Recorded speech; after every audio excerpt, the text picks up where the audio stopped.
Hey guys, welcome back to Millennial Ships, your place for self-care and relationship advice. Today we're going to be talking about if he's the one and how you can know for sure.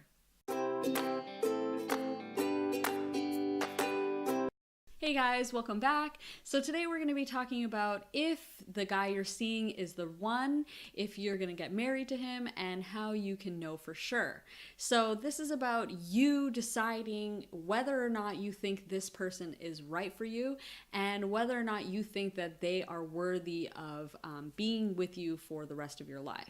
So this is about you deciding whether or not he's good enough for you. It's not about anything to do on his side, really.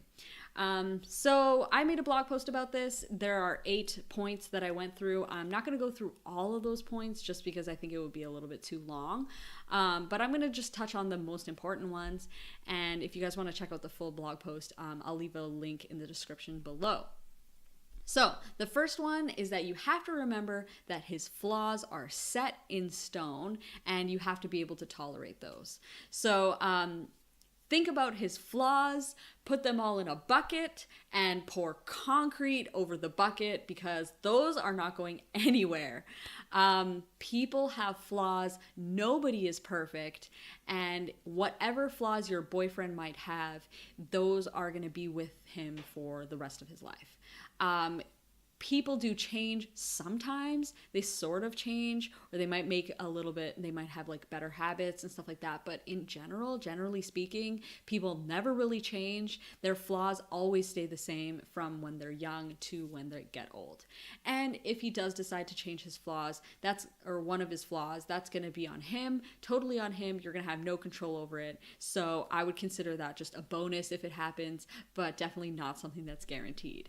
So take a list of his flaws or things that you just don't like and you can't stand, and just think about whether or not you're going to be able to tolerate those things for the rest of your life, because they're not going away. And if you're trying to change him or trying to change some of those flaws, trust me, it just doesn't work.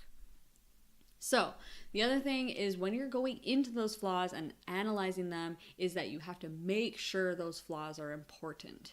So when you're looking at his flaws, things can come up, little things that you might not like. Maybe he doesn't help clean up after dinner, things like that. And at the end of the day, those little things are not really that important. It's not going to matter too much at the end of the day. So you just have to look into these flaws and make sure that they really, really matter. I made another video called 5 dating standards that actually matter. So those are kind of 5 examples of things that are very important and they really do matter. So if you want to get some ideas of what to filter out, check out that video, because that gives you a good idea of what things you should be looking for. The other big one here, number 3, is keep note of your feeling patterns. So your feeling patterns are how you feel in certain situations that come up regularly. So the way to look at this is when you're at home, how do you feel?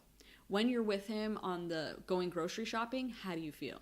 When you're with him, going out, when you're out with your friends, how do you feel? So taking key moments in your life when the two of you are together and analyzing how you feel. Do you feel happy?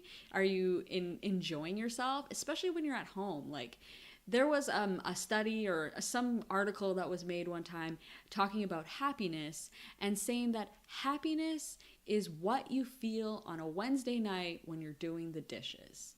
That is a great way to put it, because it just means that happiness is not this overly exciting, amazing thing. I mean, sure, that could be, that is part of happiness, but general life happiness just means that when you're doing the dishes on a Wednesday night, you feel happy, you feel content, and it's just like this, it's just normal. It just feels okay, and that is good. That's what normal happiness just kind of means.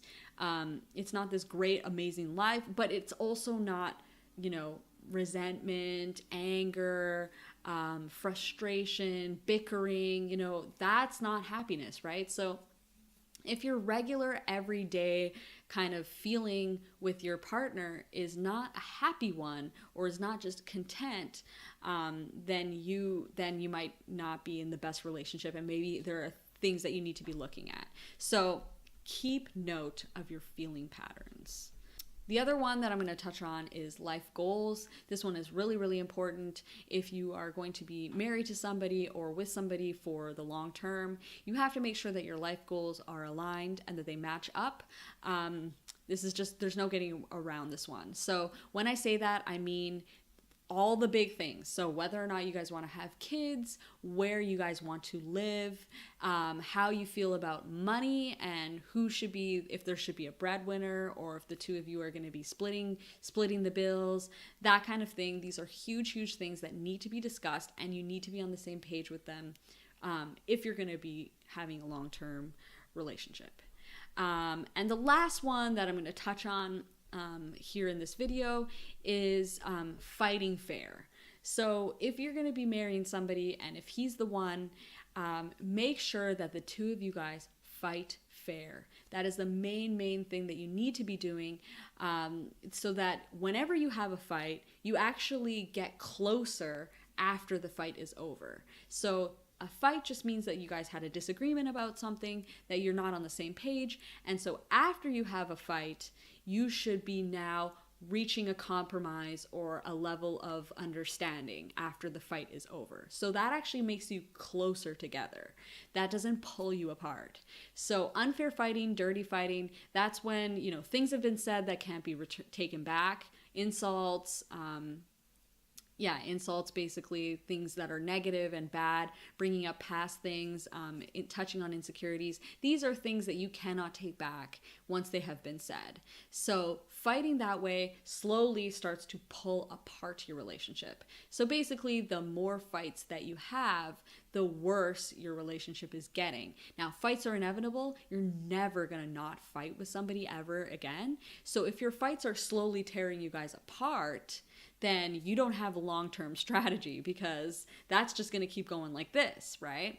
So if you have fights that actually bring you a little closer together and they keep you moving forward, that's a great long-term strategy, because it doesn't matter how many fights you have, you will always be closer in the end when the fight is over.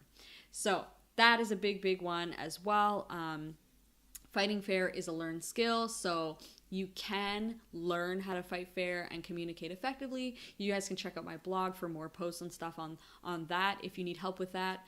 And so those are my my tips on how to tell if you should marry the person that you're with. And if you want to check out more on that, you can check out my blog post. I'll leave a link in the description below. And until next time, I'll see you guys later.